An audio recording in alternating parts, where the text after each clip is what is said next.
ओम शांति। आज 10 मई 2025 की ज्ञान मूल्य का विश्लेषण और पुरुषार्थ के लिए विशेष पॉइंट्स। भूमिका। आज की मुरली में बाबा बच्चों को याद दिलाते हैं कि हमारे जीवन का असली उद्देश्य ज्ञान के माध्यम से आत्मा की शुद्धता को अनुभव करना और सुख शांति की स्थिति में रहना है। वे बताते हैं कि हम आत्मा हैं, ना कि शरीर, और जब हम खुद को शरीर से परे समझते हैं तो हमारे अंदर शांति और आनंद की स्थिति स्थिर होती है।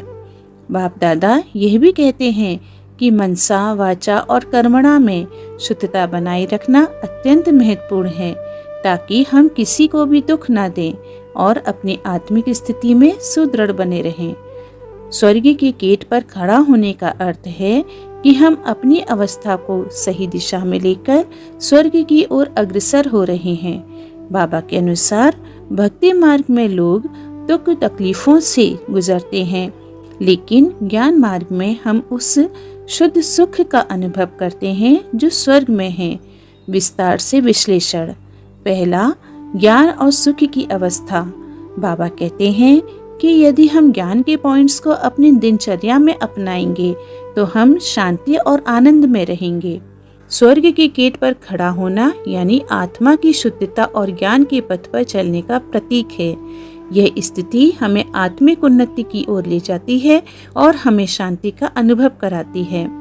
दूसरा, मनसा वाचा कर्मणा। मुरली में बाबा का यह महत्वपूर्ण संदेश है कि हम किसी भी परिस्थिति में मनसा अर्थात विचार, वाचा अर्थात शब्द और कर्मणा अर्थात कर्म में दूसरों को दुख न दें। यह शुद्धता केवल बाहरी आचरण तक सीमित नहीं है, बल्कि यह हमारी आंतरिक स्थिति को भी दर्शाती है। हमें हर हाल में अपने विचारों और शब्दों से दूसरों के प्रति प्रेम और सम्मान बनाए रखना है। तीसरा, अशरीरी बनने का अभ्यास।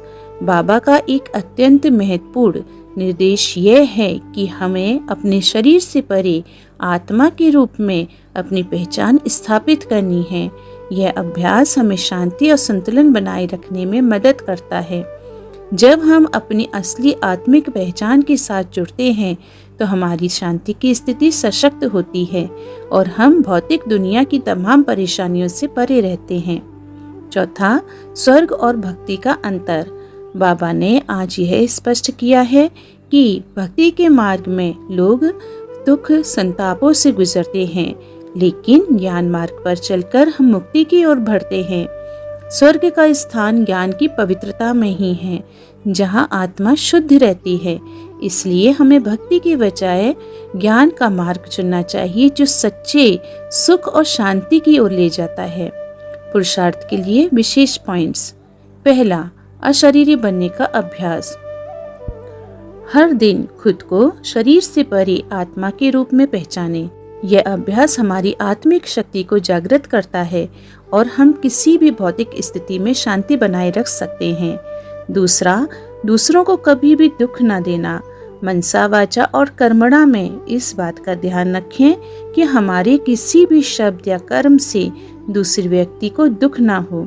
यह एक महत्वपूर्ण पुरुषार्थ बिंदु है, क्योंकि जब हम दूसरों के प्रति शुद्ध भावनाएं रखते हैं तो हमारी आत्मिक स्थिति मजबूत होती है। तीसरा, माया से बचाव। माया के विकारों से बचने के लिए हमें सकारात्मक सोच अपनानी चाहिए। हमें ये याद रखना चाहिए कि हम सशक्त आत्माएं हैं और माया हमें हमारे उद्देश्य से भटकाने के लिए प्रयास करती है। इसलिए हमें माया के प्रभाव से मुक्त रहते हुए अपने लक्ष्य की ओर बढ़ना है। चौथा, राजयोग की प्रैक्टिस। राजयोग की साधना हमें आत्मा की शुद्धता से जोड़ती है।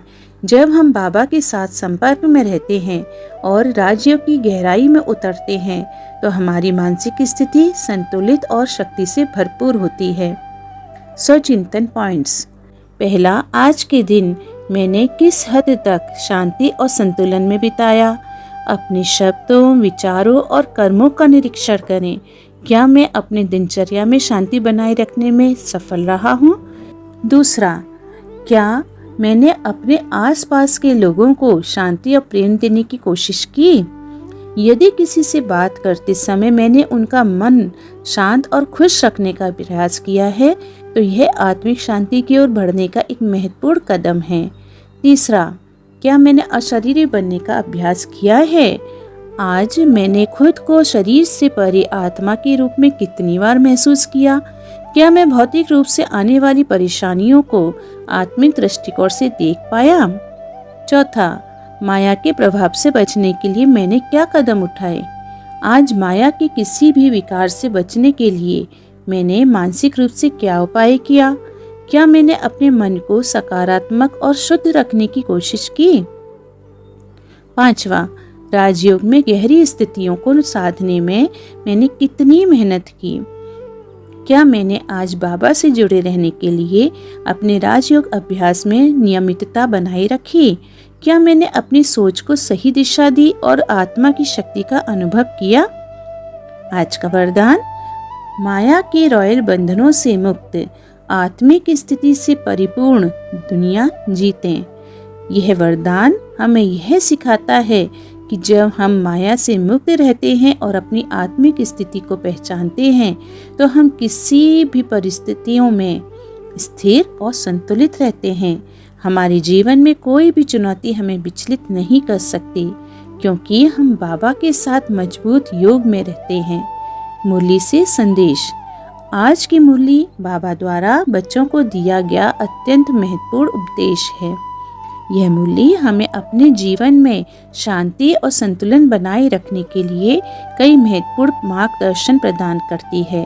बाप दादा का यह संदेश हमें सिखाता है कि हम अपनी आत्मा की शुद्धता को महसूस करते हुए माया और भक्ति के जाल से बच सकते हैं। मुरली में दिए गए सभी पॉइंट्स का पालन करने से हम अपने पुरुषार्थ को मजबूत करेंगे और हर स्थिति में शांति में रहेंगे। अच्छा, ओम शांति।